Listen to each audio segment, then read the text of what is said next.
Bhutan and the pursuit of happiness. When most countries speak of progress, they point to gross domestic product, GDP. Bhutan, the small Himalayan kingdom tucked between India and China, went in another direction. In 1972, King Jigme Singye Wanchuk declared that gross national happiness is more important than gross domestic product. With that bold statement, Bhutan became the only nation in the world to make happiness, not wealth, its guiding star. The roots of this decision go back to Bhutan's Buddhist culture, which places high value on balance, compassion, and the interconnectedness of all things. The fourth king recognized that Western models of development often produced material prosperity at the expense of cultural heritage, environmental stewardship, and community cohesion. Bhutan chose a different path. In the early 2000s, this philosophy was formalized into the Gross National Happiness Index, a detailed system designed to measure the well-being of its citizens in a holistic way. So how does Bhutan measure happiness? Unlike GDP, which counts goods and services, Bhutan's GNH, Gross National Happiness Index, looks at 9 domains of life that together define human flourishing.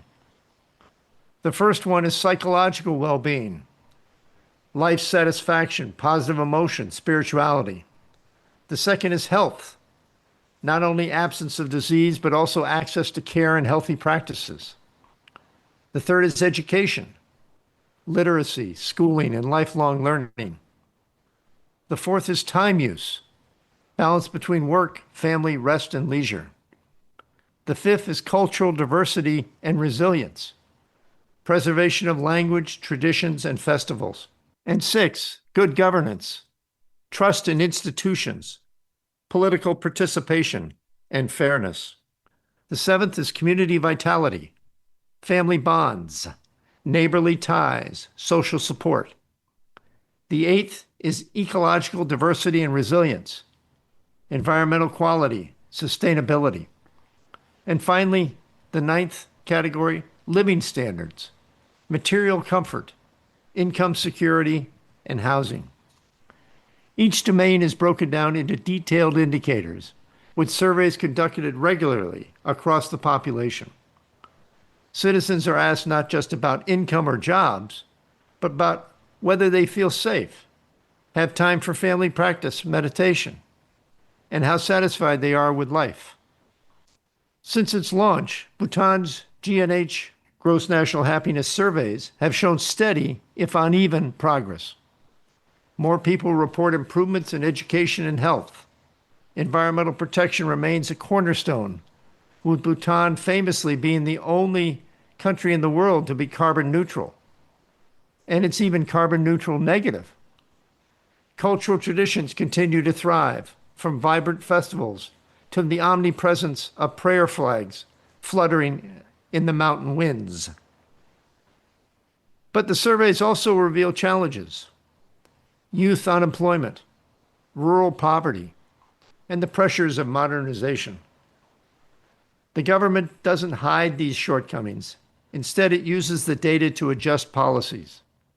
Bhutan's pursuit of happiness is less about utopia and more about ongoing course correction. So what did we see when we were there during our trip? It's one thing to read about Bhutan's Gross National Happiness Index in another academic paper. It's another to walk its roads, climb its trails, share tea with its people.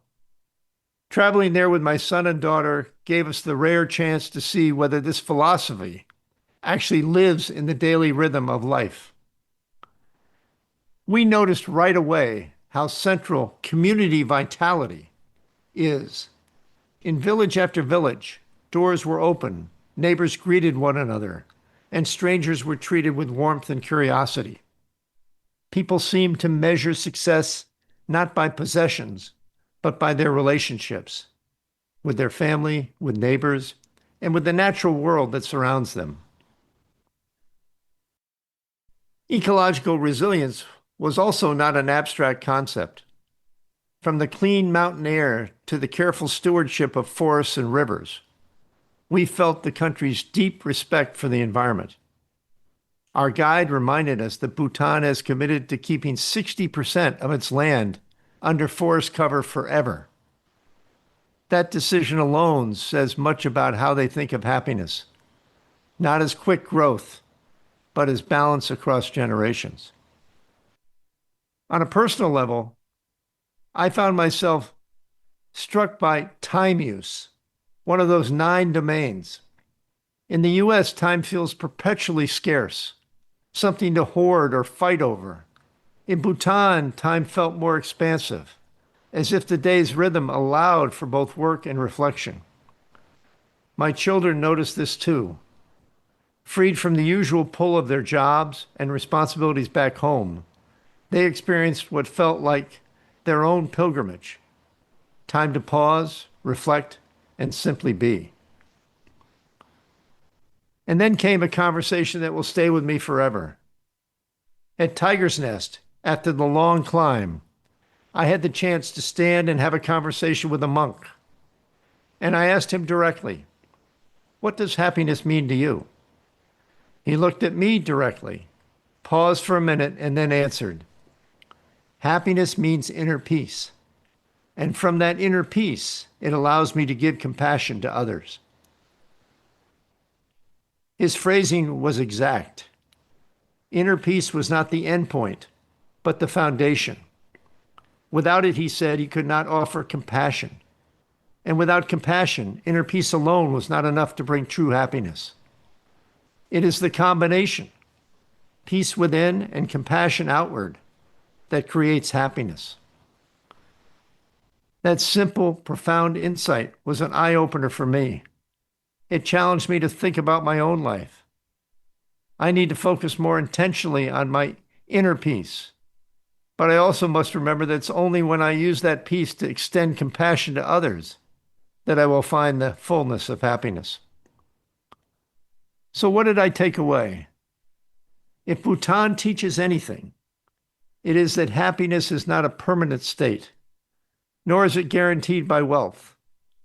It is cultivated through attention to balance, balance between material and spiritual, balance between individual and community, and balance between human life and the natural world.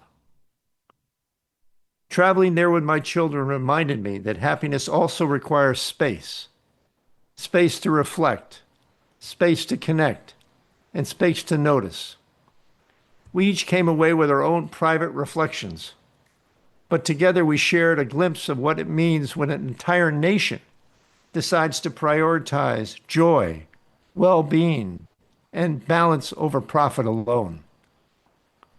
For me, the monk's words on what happiness is still echo. Inner peace, and from that inner peace, the ability to give compassion to others. Be sure to subscribe to Meandering Musings wherever you get your favorite podcasts. For more about Neil Peterson and to read more Meandering Musings and travel essays, visit meanderingmusings.net. Tell your friends about Meandering Musings and leave us a review on Apple Podcasts.